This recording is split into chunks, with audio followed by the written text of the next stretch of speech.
This is Eric Martin with Board Game Geek, here looking at Stefan Feld's Bora, published by Leia, which is a division of Ravensburger. And this game, has a lot of stuff in it. There's a lot of things going on in this game. It's interesting because it's like a lot of other Stefan Feld games in that the whole game is based on this system that you have in play. This system for gaining actions. All right, you can think of Macau, where you've got this dice action point system where you choose higher dice, you get more actions, but use them later. Right, players have to choose how they're going to negotiate the possibilities on what the dice turn up. Or in the Year of the Dragon, where you've got actions grouped together based on the number of players. So you can get actions that you want, but it's going to cost you money, and usually you don't have money. You have to take other actions which are worse to get money, or forego actions completely. And how do you work all this, right? Your choices among what's available in this cool little system, right? This heart of the game. Or Trajan, where you've got this Mancala system where you pick up all the tokens in one of your Mancala cups, distribute them around the board clockwise, and wherever you end up, that's the action. You've got choices on what you want to take, and how do they work and how do they work. So Bora has that going on as well, because it's got at its core this funky little system where you have 5 to 7 action tiles, 5 with 2 players, 6 with 3, 7 with 4. Okay, and at its heart, you're going to have these 3 dice. Okay, and these 3 dice are going to determine which actions you get out of these 7. The game lasts 6 rounds. And each round, you roll your 3 dice. Everyone rolls their 3 dice, and you take turns placing dice on the actions. Each die you place on an action determines what you get from that action, and generally, higher numbers are better. Okay, so this is exploring over a land route, and the higher the number, the more land routes you can possibly explore over. And this is acquiring men and women tiles. You roll a 6, you have your choice of 6 men tiles or 6 women tiles. You roll a 3, you've got your choice of 3. You got to roll a 1 or 2, you got a 1 or 2. Unless, of course, other people have already taken those low ones because they want those, in which case you have a choice of nothing. All right? You have water tile, or go over a water route. You have build this encampment on your board as long as you have the raw materials. But you can only build a 6 encampment if you place a 6 on the tile, and there's a bonus for placing all of the encampments, so of course you want to get high numbers to do that. Where's all this stuff here? You have placing your priest tokens on the board. You place a 6, it goes in the 6th spot, and it's probably going to stay there until the end of the game, earning points every single turn. You place a low number of priests, and he's going to get booted out as other people come in on top of him. All right, so you want high numbers here. This is kind of a free mishmash, mishmash of actions, if you want to think of it, where the higher the number, the more points you have to take these little disparate actions, like advancing your men and women tiles and just scoring points, moving stuff around, all this other stuff. And the more points you get, the better. So you want high numbers. You want high numbers on everything. You want to roll 6s all the time. However, you can place a die on a tile only if it's lower than any other die that's already on here. So, of course, low numbers are good because you can block other people out and keep them from getting the tiles they need and doing all this other stuff. So you want a mix of everything. You want high numbers and low numbers. You want everything. But again, you're all coming down to 3 dice. And 3 dice, and that's it. Everything that you're going to be doing with those dice is put on this player board, which, oh my god, it's busy. There's a lot of stuff on here. Really? I'd say it's not necessarily the most attractive board, but it's got the functionality to show what you're going to do. You're going to have huts up in this section. You're going to be placing those huts on the game board over time. And as you place huts on the board, you make space for your men and women tiles, right? You need the huts first before you get the men and women to come in and stay in these huts. 1 man or woman per hut. All right? Keep your distance. Feet on the floor while you're sleeping. All right? Your encampment tiles go here, and they're numbered 1 to 6. You're going to be placing them up in here as you gain raw materials, covering those, and you get points as well. These are the 12 possible men and women tiles in the game. There's 3 of each. All right, there's 6 of those available each round, sort of determined randomly, put out there. This is the mishmash of stuff you buy. These are the god cards that you can use. There's 5 god cards, 5 types of god cards in the game, and they let you break the rules in various ways. For example, the blue one lets you forego that rule that your die has to be lower than any die already on an action. So you get to place whatever die you want on an action. The white one, you have to place a legal die, but then it counts as a 6, no matter what crummy value it actually is. The red and green ones, they let you do other stuff. Doesn't matter. At least not right now. The fire action here, it's kind of a mishmash of different things. You get a fire action when you build an encampment or place a priest token, and you get a little bit of this and a little bit of that. A little bit of this, a little bit of that. You know, they add up over time. You can get a tattoo, or you can get a shell. You can get a god card, or you can get an offering. You need offerings to play the god cards. You need them combined together, but you can only get one at a time. Yeah, it's all this little things sort of combined together. Down here, you got the end game point scoring, where you get a few points of this and that, and 6 points for each of these 6 different end game conditions. You know, placing 12 men or women tiles, placing all your huts on the board, and doing all this other stuff. So, like other Feld games as well, this is kind of a point salad approach, where you get points from here and points from there, and you get points from the priest, and you get points for completing the task. You have 3 tasks available, right, each round, and you complete at most one of them. Okay, and you put it aside here, and you get 6 if you do the full task, and you get 4 if you have to call on the yellow god to help you out and, lower the bar so you can clear that bar. You get 4. Better than 0, which is what you get otherwise. You got jewelry you can buy. You've got god tiles up here you can draw into. So you got all these points coming from everywhere, and of course they pile up in all these different ways. Like Trajan and like in the Year of the Dragon, like these other games where all this stuff piles together.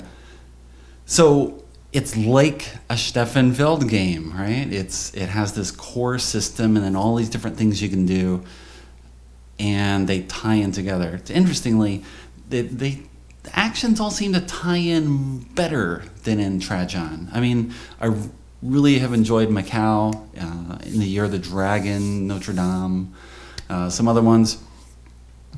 I really like Trajan too, but the actions seem to tie together better, right?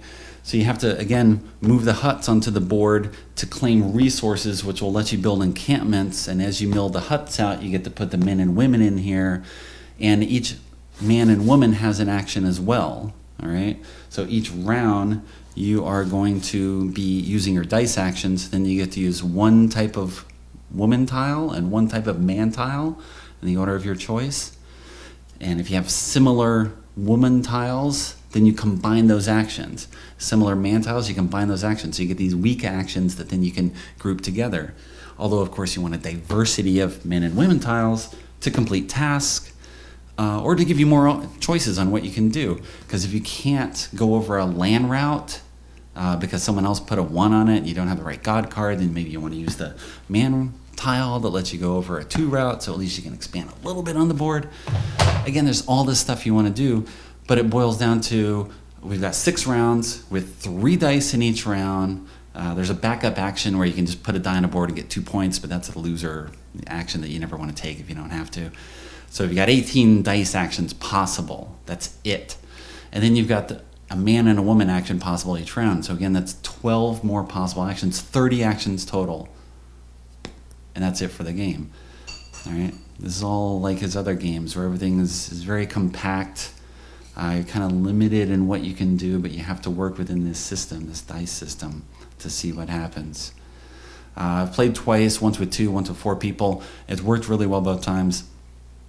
It's interesting too that as you would high numbers and low numbers and all what you roll, ideally you want a range of both. Like you want a 1, 4, and a 6, right? So you can get your first shot at a 6 on something that's empty and something really good, and then a 4, it's probably open, the action that you want, you can get that in there, and a 1 to kind of slip in and get something to lock others out. That'd be ideal. But it doesn't have to work out that way, of course, and maybe you don't want it to work out that way, depending on what you roll. Ideally, you want choices. I had a little frustration in my first game. Immediately, my first roll was a 1, 2, 3. My second roll was a 1, 2, 3. My third roll was a 1, 3, 3.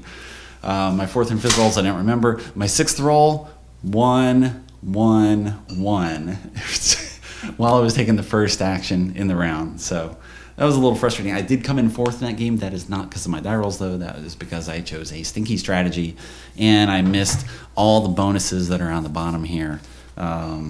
You know, if you get 6 jewelry tiles, that's 1 jewelry tile around, you get a bonus of 6 points. You get 9 tasks, right? You complete all the possible tasks, 1 each round, and the 3 that are left behind at the end of the game. I completed 8, right? So I'm just 1 short, 1 short, 1 short.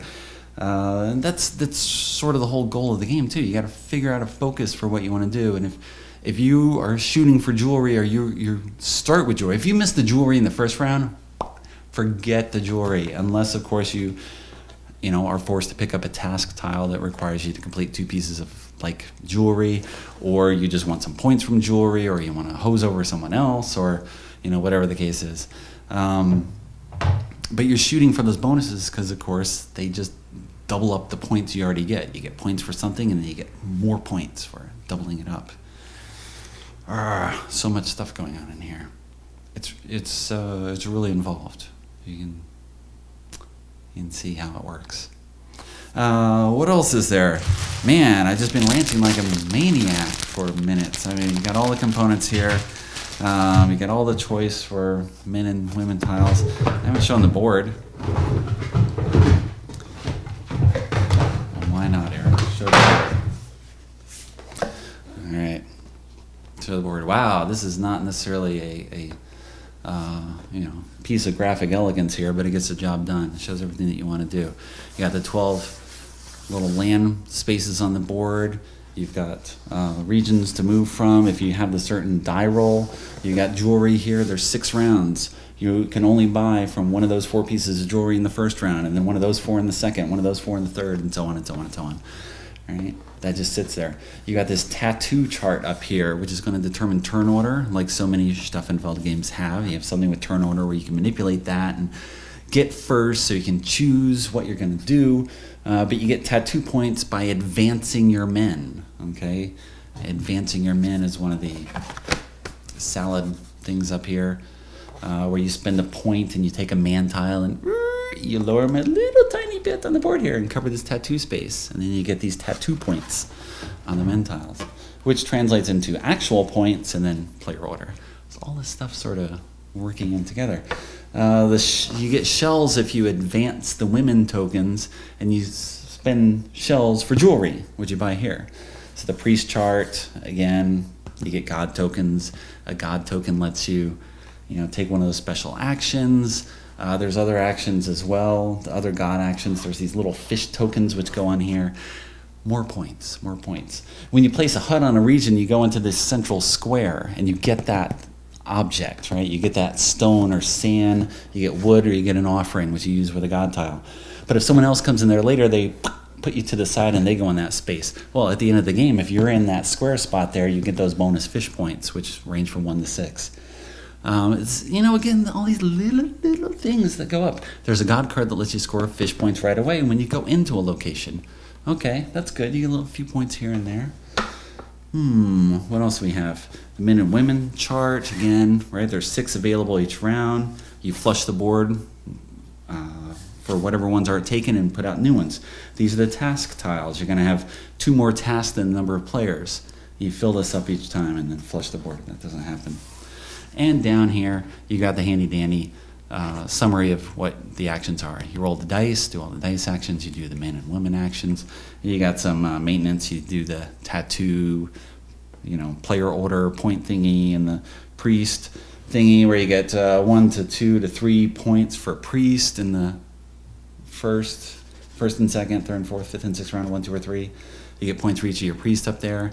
We have the first game we played with four players. Some guy sussed out right away. He's like, I got priest. I take 1 action. I put a priest up here. He'll score me 6, 10, 12 points over the course of the game if he just stays there all game. He ended up having 3 priests there practically every single round.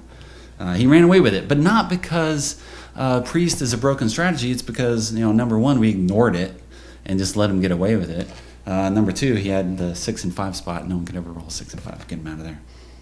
So, poor us. We chose poorly on the first play. Go Ray. You buy jewelry, right? First thing you buy 1 jewelry, you complete a task tile. You flush it all out and do it again. That's the overview of Bora Bora.